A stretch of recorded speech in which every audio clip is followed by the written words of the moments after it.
Hello, and thanks for tuning in to the show that goes around the continent to bring you stories from near and far. I'm Chamberlain Uso at Channels Television here in Lagos, and I'm joined by my colleague at the Voice of America in Washington. And thanks, Chamberlain. I'm Esther Gidu at our global headquarters in Washington, D.C. Happy to be with you again for another edition of Africa 54. Let's start off with a look at cocoa production in Nigeria. Chamberlain Uso in Lagos brings you that story. Indeed, Nigeria, being a member of the World Trade Organization, has its market open to influx of foreign products, providing variety and quality. But this leaves the country dependent on imported goods, including those that can otherwise be produced locally. One such item is chocolate.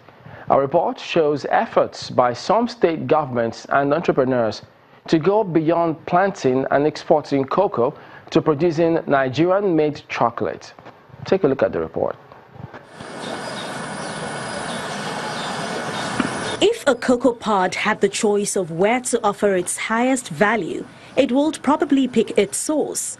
Unfortunately, the crop does not get to choose its journey. The grower, to a large extent, does. A leading agricultural export crop in Nigeria, cocoa beans, moves from the farm to the market and onwards to other parts of the world, where they are processed into finished products such as the savory chocolate. As a country, Nigeria is not unaware of the fact that it is selling itself short by primarily exporting its abundant agricultural produce in its raw form. The federal government and the state governments and the southwest region are on a very serious drive to revive the exports, agricultural crops that have export potential, and in particular cocoa. And the government is not sitting still to ensure that we can revive that level of production and get us to processing. The southwest states of Ogun, Osun, Ondo, Oyo and Ekiti account for about 60% of the cocoa produced in Nigeria, and in turn makes up to at least 30% of cocoa export. Osun State, in addition to helping farmers increase production, is encouraging local processors.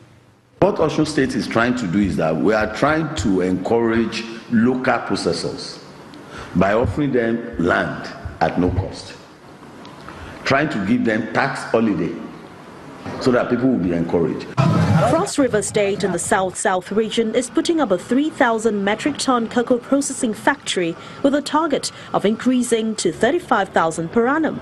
This, for the president of the Cocoa Association of Nigeria, is a welcome development. I totally identify with this project, but I also ask the governor to make an integral part of this project to be private sector driven. And I love if he would do that, then it's a sustainable project for the future. Some entrepreneurs are already taking the lead, specializing in making chocolate bars, spreads and more from Nigerian cocoa beans and other local resources such as milk and sugar. The aim is to provide an alternative of imported chocolates. We just felt, okay, why can't we make chocolates in Nigeria? We have a lot of cocoa beans. So that was just what informed what we decided to do. And it has been an interesting journey, but a very challenging one. Cocoa export contributes about 0.05% to the nation's GDP, following immediately after crude oil exports, the largest revenue earner. With talks about diversifying and industrialization, the way to go will be to focus on the manufacturing sector and industries.